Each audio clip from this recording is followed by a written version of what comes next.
Daqiiquma shan arra shan jennaan shanumaa hin turuudhaan suma hin dabarfadha. Akka mooltan fayyaa nagaa baga nagaa taatanii baga jiraattanii haala amma deddeemu jiru kana burjaajii amma deemaa jirtu kana waan dhalataa jiru kana irratti waa'uma tokko filama jee bahuu barbaada. Tokko ummanni Oromoodha. Diina yerootii fi diina dhaabbataatii fi diina yeroo adda baruudha qaba. Diinni dhaabbataa ka Oromoo eenyu? Diinni dhaabbataa fi diinni yeroo eenyu? Diina yeroo kana akkamitti dura dhaabbatta? Diina dhaabbataa hoo akkamitti tiriit goota?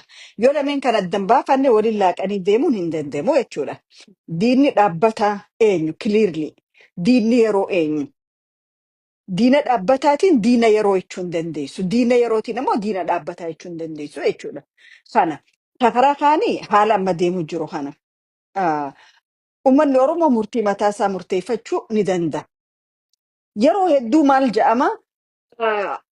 Gaafa warri faannoo kun naannawa Oromiyaa keessaafuu baha Wallaggaatti ajjeechaa fi dhumaatii gaggeessaa turan, kaaba shagaritti ajjeechaa fi dhumaatii gaggeessaa turan, maaliif qaamni Oromoof dhaabbatu warra kanarratti tarkaanfii fudhannee gaafa jedhamu lakkii isaa mootummaatu jaarratee jedhan.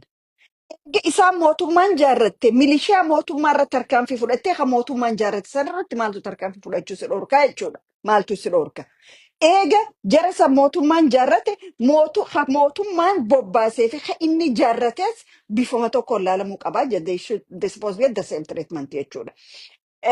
Kana maaliifiin kana jechuu barbaade? Haalli amma deemu jiru kun Oromoon eenyu wajjin aliyaansii uummachuu qaba.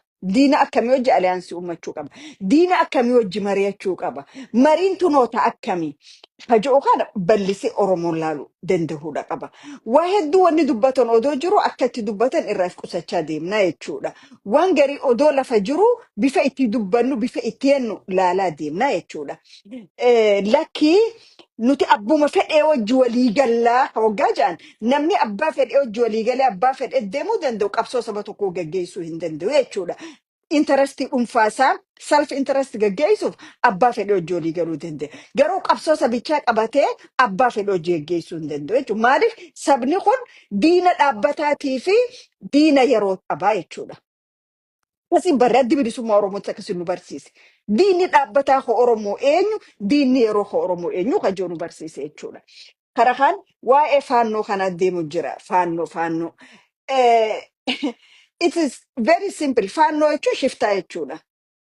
Faannoo jechuun zaraafii jechuudha. Faannoo jechuun faashishtii jechuudha. Maaliif?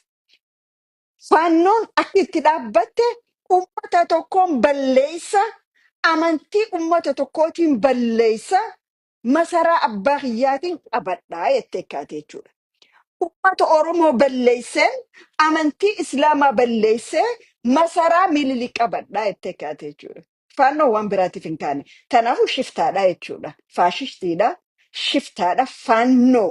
Faannan jechuun shaffate jechuudha. Hiikaa biraan qabu jechuudha. Warri faannoo bifa biraatti libbistik dibdanii fuula dibdanii gabbaasuu barbaaddan. It is not the way it is. Oromoon diina isaa tolchee beeka. Diina isaa tolchee beeka. Waan biraa cufarra walii galuu dandeenya. Garuu bakka tanarratti it's no compromise. Akka Wallagga Bahaa keessatti aanaa meeqa qabatteeti Oromoota naannawa san jiruun gibira parsantii 50 kafallee gadhiisii bahiinii jechaa jirti. Eenyu haala mijjeesseef kana? Akkamitti kun ta'uu danda'e? Kanaaf Oromoo waa lama. Diinni kee ka dhaabbataa eenyu? Diinni yeroodhaa eenyu? Qaamni ati wajji walii galtu kun ilaalcha kee irratti maal fakkaata? Maal qaba? Biitti ati Oromoodha. Biitti tee Oromiyaadha. Diinni kun Oromoo tana akkamiin laala? Oromiyaa tanoo akkamiin laala? Abbaa biyyummaa Oromoo akkamiin laala? Diinni ati walii galtu.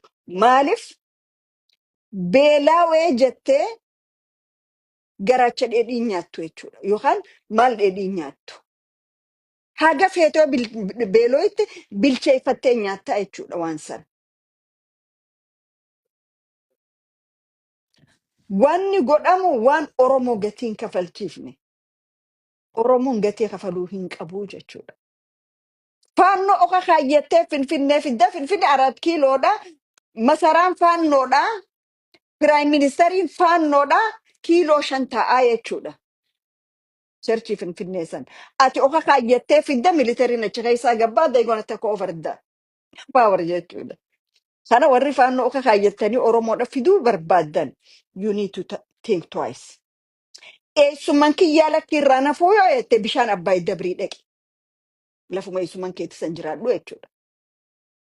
Eessuman kiyyaan oka kaayyadhee adeerran kiyyaan oka kaayyadhee lafa eessuman kiyyaa fidaa yoo jette lafti abbaa keetii bishaan murmurii achi jechuudha. Tanaaf wanni godhamu waan Oromoo gatiin kafalchiifne ta'uu qaba. Kabiraa yeroo biraa itti deebina fayyaa ta'a ulfaadha nagaa rabbii.